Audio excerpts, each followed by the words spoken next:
بسم الله الرحمن الرحيم.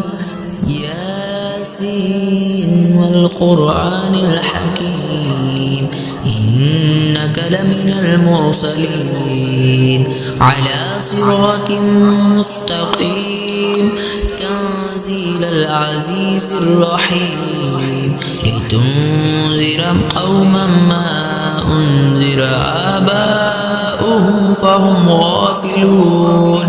لقد حق القول على أكثرهم فهم لا يؤمنون.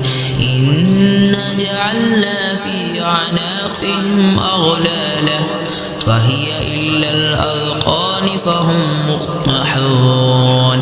وجعلنا من بين أيديهم سدا ومن خلفهم سدا فأغشيناهم فهم لا يبصرون. وسواء عليهم أأنذرتهم أم لم تنذرهم لا يؤمنون.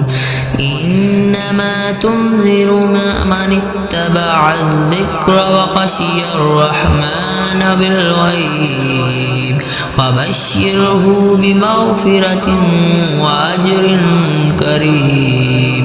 إنا نحن نحيي الموتى ونكتب ما قدموا وآثارهم وكل شيء أحصيناه في إمام مبين. واضرب لهم مثلا أصحاب القرية إذ جاءها المرسلون إذ أرسلنا إليهم اثنين فكذبوهما فعززنا بثالث فقالوا إنا إليكم مرسلون.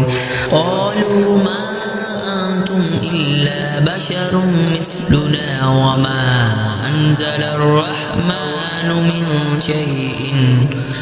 من شيء إن أنتم إلا تكذبون.